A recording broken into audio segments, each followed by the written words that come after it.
देश के लिए क्या कुछ कष्ट झेलते हैं। लेकिन कभी कभी मौका मन में आता था कि क्या हमारे देश में भी ऐसा हो सकता है क्या ये संभव है क्या? लेकिन आज मैं बड़े विश्वास से कह सकता हूं कि हिंदुस्तान का सामान्य मानवी भी अगर उसे अवसर मिले, मौका मिले, जिम्मेवारी की बात आ जाए, जैसा आपने करके दिखाया, वह भी पीछे रहने वालों में से नहीं है। ये मैं अनुभव से कहता हूं।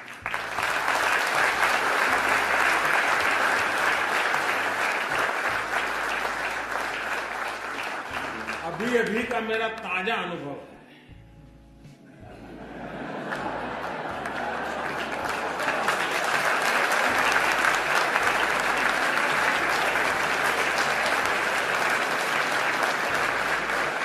कौन से वाला?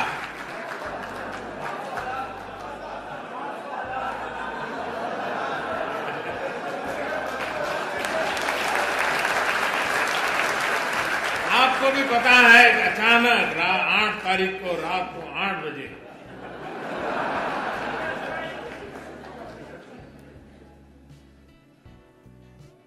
$500 और 1000 की नोट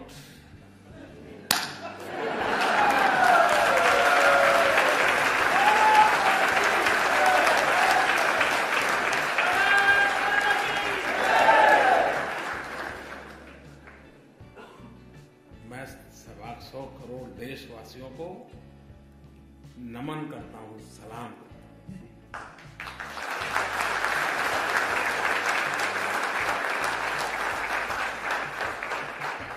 घर में शादी है, वैसे नहीं है। मां बीमार है, 1000 की नोटों का थप्पा है, लेकिन मुश्किल है। इन सब के बावजूद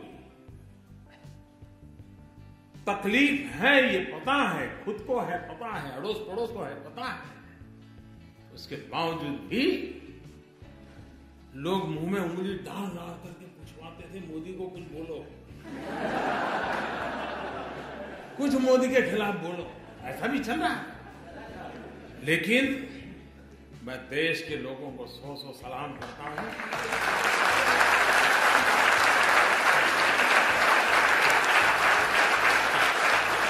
कोई 4 घंटे लाइन में खड़ा रहा, कोई 6 घंटे खड़ा रहा, लेकिन तकलीफ झेली, लेकिन देश के हित में इस निर्णय को वैसे ही स्वीकार और स्वागत किया है जैसे 2011 में जापान के हर नागरिक ने करके दिखाया।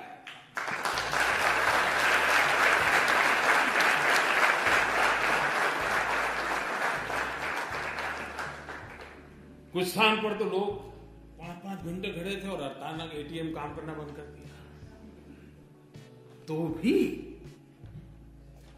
चलो कल ठीक हो जाएगा। ये अपने आप में देश के उज्जवल भविष्य की निशानी है, उज्जवल भविष्य की निशानी। ये ठीक है कि पाप करने वालों की संख्या कोई ज्यादा नहीं होती, 1 लाख 2 लाख 5 लाख लोग होते हैं। मुसीबत 125 करोड़ को हो रही है, लेकिन फिर भी 125 करोड़ को लगता है कि अगर इतना सा झेलने के बाद, और आपने देखा होगा, अब तो व्हाट्सएप पर सब आता होगा, पहले गंगा में कोई चवन्नी नहीं डालता था,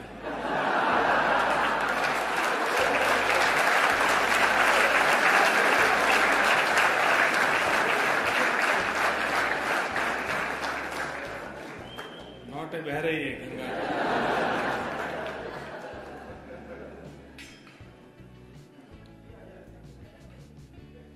आप मुझे बताइए,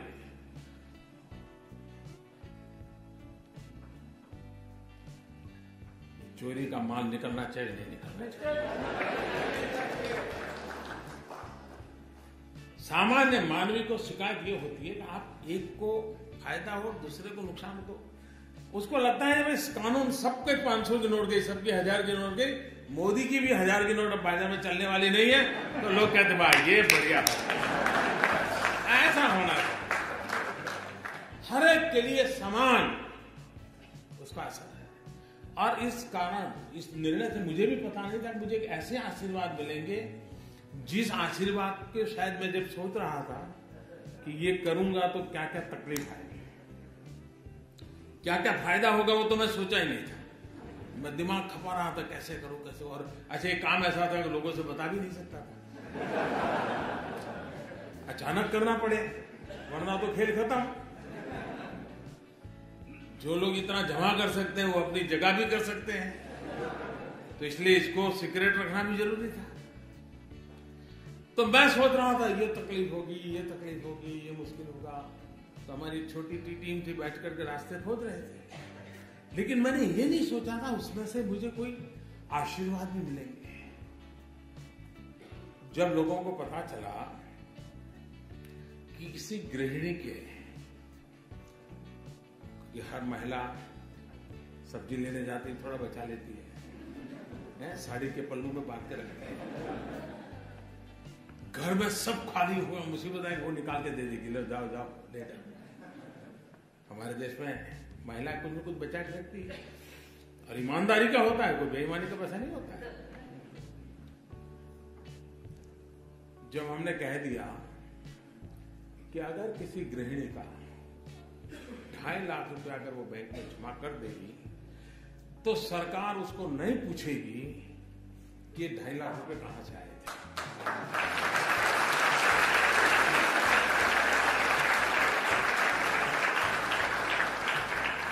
उसका परिणाम क्या हुआ मालूम है?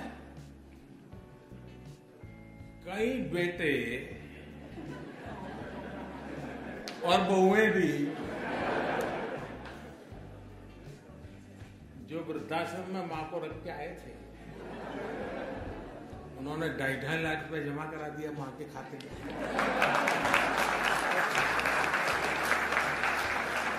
अब मुझे बताइए वो मां मुझे आशीर्वाद देगी कि नहीं देगी? ऐसी वृद्ध मां आशीर्वाद दे तो फिर योजना सफल होने में कोई आशंका रहती है क्या? भाइयों बहनों, ये बहुत बड़ा स्वच्छता का अभियान है। ये किसी को परेशान करने के लिए नहीं है। तकलीफ हुई है, तकलीफ तो होती, मुझे भी अंदाज, मैंने पहले दिन भी कहा, जब 8 तारीख को मैंने राष्ट्र के नाम संबोधन किया तब भी कहा कि इतना बड़ा देश है, 50 दिन दिए, जल्दबाजी करने की जरूरत नहीं, 50 दिन दिए हैं, जाकर के अपने जो ईमानदारी के हक के पैसे हैं वो जमा कराएं, बदले में उनको खाते में पैसे आ जाएंगे। लेकिन मैं इस बात को स्पष्ट मानता हूं, बिना हिसाब का अगर कुछ आया हाथ तो उसका देश आजाद हुआ तब से आज तक का हिसाब चेक करने वाला।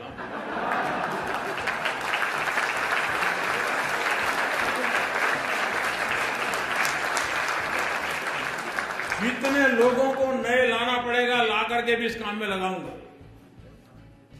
हाँ, ईमानदारी का है, उसका जय जयकार हो तो कोई प्रॉब्लम नहीं, लेकिन इस प्रकार से किसी ने जमा किया और वो सोचता होगा कि आज बैंक में रख लूंगा फिर देख लूंगा, कोई बचने वाला नहीं।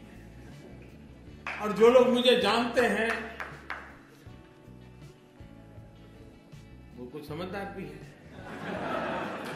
तो उनको लगता है यार बैंक में जाने के बजाय गंगा जी में जाना अच्छा है, पैसे मिले या न मिले पुण्य तो मिल जाएगा। और इसलिए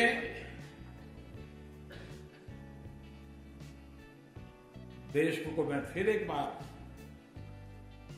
आज पहुंचते ही फिर से भी मैं लोगों को बार बार कहने वाला, ईमानदार लोगों की रक्षा करने के लिए मेरी सरकार सब कुछ करेगी और बेईमानों को तो हिसाब चुकता होके ही रहेगा।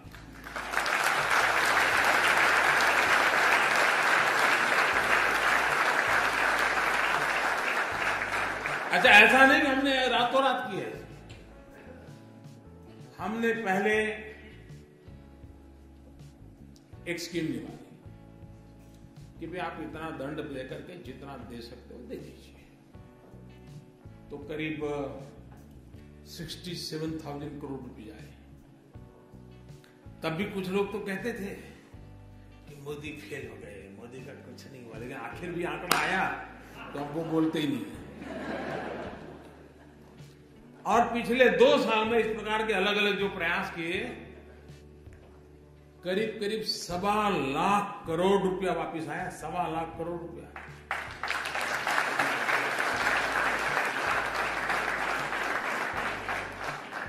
तो मौका दिया था, ऐसा नहीं कि नहीं दिया था। लेकिन फिर भी अगर आपको लगता है कि वैसे ही है पहले जैसे थे, तो फिर गलती मेरी नहीं है।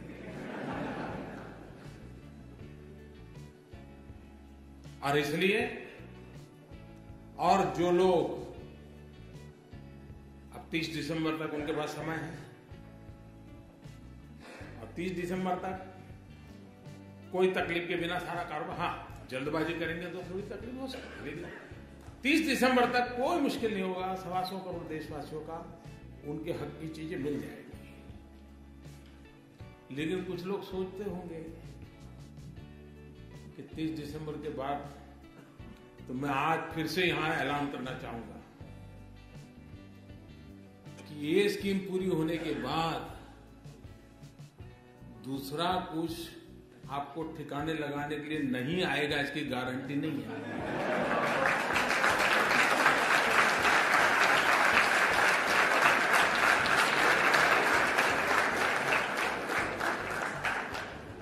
अब दुनिया इतनी बदल चुकी है, हमने मुख्य धारा में, आप ठीक है पहले कर लिया भाई, मैंने मौका दिया, बेटों का नसीब की चिंता करो।